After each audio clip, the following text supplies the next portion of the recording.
continuamos aquí en TV Perú Noticias, edición matinal. Son las 7:51 de la mañana. Es momento de este reporte económico, como se hace usualmente aquí en el noticiero. Estamos ya en estudio con Melvin Escudero, profesor de posgrado de la Universidad del Pacífico, y es que se ha dado a conocer que el Ministerio de Economía y Finanzas pues está preocupado por la desaceleración de la economía china.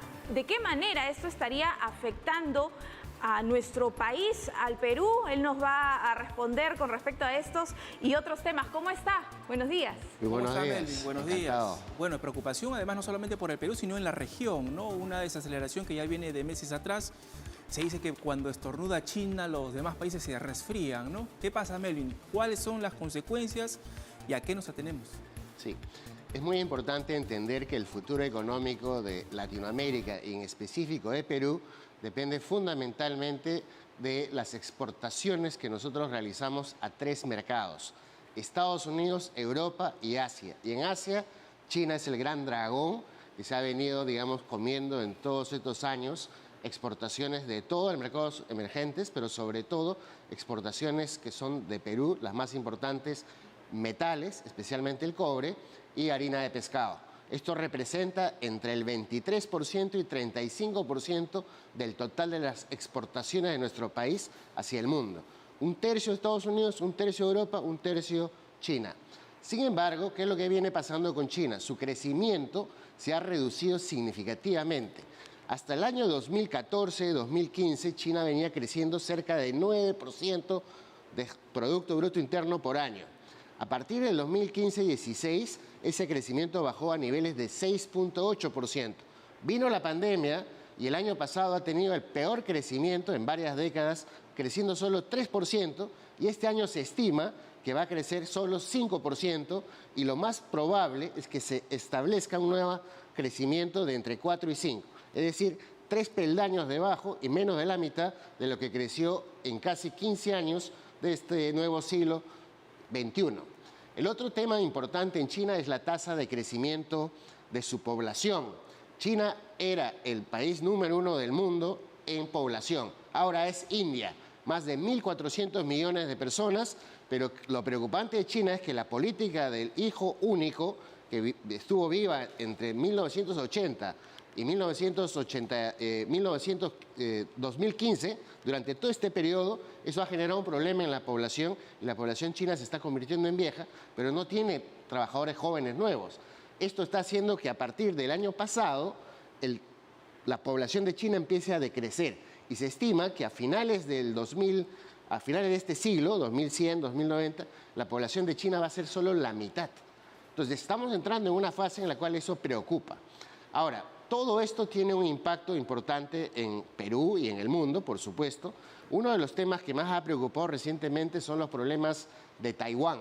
Y este problema geopolítico está generando también mucho temor respecto a un conflicto permanente, una especie de guerra fría, en los próximos 10, 15, 20 años entre Estados Unidos y China. Esto va a hacer que la economía china también se desacelere significativamente a largo plazo. De 9% hemos pasado a 7% y ahora estamos pasando a niveles de 4 o 5.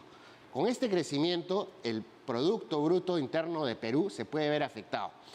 Como es nuestro principal socio, especialmente en la compra de metales como el cobre, una disminución en la demanda efectivamente se estima que puede afectar nuestro PBI en 0.5% de manera anual.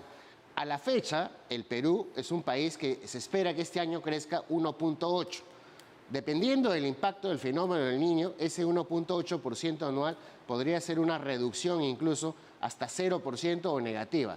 Toquemos madera para que el fenómeno del Niño pase desapercibido sin mayores lluvias ni desastres, pero hay que estar preparados. En este contexto, ¿quiénes son los socios más importantes de Perú en el mundo? China sigue siendo importante, va a ser la economía número 1 del mundo en 10, 15, 20 años, pero hay que no descuidar ni Europa ni Estados Unidos. ¿Por qué?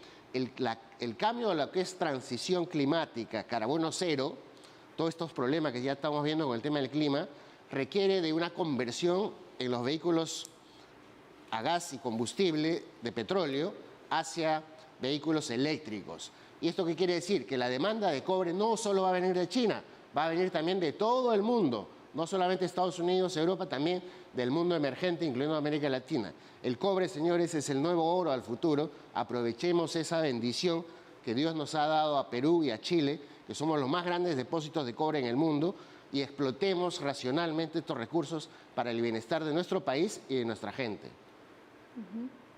Es decir, nuestros aliados nos van a ayudar bastante, además de China, ¿no?, a poder seguir surgiendo en nuestra economía. Sí, en la economía existe la ley de la oferta y la demanda. Lo más importante es que nosotros tenemos recursos que son muy valiosos a largo plazo.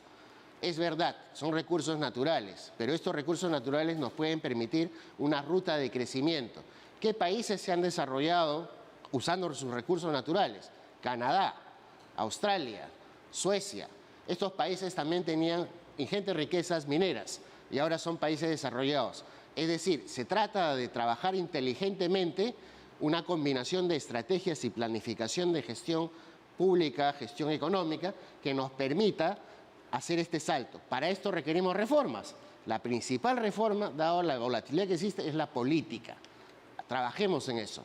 Ahora, dentro de la desaceleración de la economía china está el no tener la capacidad de comprar cobre a los demás países. Nuestro país es un gran proveedor de cobre. ¿Qué pasa con ello? ¿Qué alternativa es para nuestro país? Sí, en el corto plazo nos puede afectar este tema de la desaceleración. Este año, si China crece menos de 5, efectivamente esto está impactando en el precio del cobre a nivel mundial. El precio se estaba situando a niveles de $4 la libra, encima 4.50 en ese rango. En este momento ya está en 3.80 más o menos el precio de la libra. Ha habido una tendencia de bajada en el precio del cobre este año. Sin embargo, a mediano plazo, entre 3 años y 10 años, lo que esperamos es que la demanda por la conversión a vehículos y motores eléctricos eleve el precio del cobre probablemente a niveles incluso encima de $5 la libra. Esto va a hacer que sea uno de los principales motores el cobre del Perú, y tenemos en este momento más de 60.000 millones de dólares en proyectos mineros, su mayoría de ellos en cobre. Entonces tenemos que destrabar esto para beneficiarnos de este crecimiento futuro. No pensemos solo hacia fin de año, pensemos lo que va a pasar en los próximos 10 y 20 años. Y en ese sentido, hagamos políticas de largo plazo que nos permitan aprovechar estos recursos, pero a la vez también promover el desarrollo tecnológico, el desarrollo comercial, el desarrollo de nuestra industria nacional en un mundo globalizado que con la Internet y la velocidad de la comunicación y la data va a permitirnos salir de donde estamos. Pero esto requiere decisiones importantes, especialmente en el Congreso y en el Gobierno, para poder impulsar las reformas que necesitamos, en particular la reforma política que nos dé estabilidad. No podemos tener 5 presidentes en 6 años, eso es una locura. En ninguna parte pasa, es al revés. Tenemos que tener un presidente cada 5 años que sea elegido democráticamente, pero con estabilidad en la gestión pública, que es lo más importante. Ahora, ¿esperas algún tipo de, disculpa, María Fernanda, algún tipo de mensaje este 28 de julio respecto al tema económico? Sí, estamos en una situación complicadísima. Tenemos 2 riesgos enormes. El primero es la desaceleración económica global, porque las tasas de interés han subido, la inflación estaba alta y los bancos centrales del mundo tratan de reducirla. ¿Qué quiere decir esto? Que el crédito es más caro, cuesta el doble, el triple de lo que costaba hace solo un año, hace solo 2 años. Esto es negativo y la economía mundial se está desacelerando. El otro riesgo es climático. Tenemos el fenómeno del Niño, uno de los más grandes, a la vuelta de la esquina. Ya está sucediendo. Ustedes han visto cómo está el clima en Lima, en el resto de ciudades del país. Y si el fenómeno del Niño golpea, nos va a afectar significativamente. Eso significa que el PBI de este año podría crecer 0. Hay que dar impulso a la reactivación, a la prevención y protejamos el trabajo de millones de personas, porque cuando suceden estas situaciones, los más pobres siempre son los más perjudicados. Apoyémoslo generando condiciones. Trabajo del gobierno, trabajo también del sector privado, pero es importante que la ciudadanía esté preparada ante los desastres y tome acciones también. No todo es responsabilidad de la presidenta o del presidente del Congreso. Nosotros también tenemos que trabajar con nuestras familias en la prevención. Todos somos responsables. muy bien, señor Melvin Escudero, muchísimas gracias por sus recomendaciones y por brindarnos toda la información necesaria aquí en nuestro reporte económico.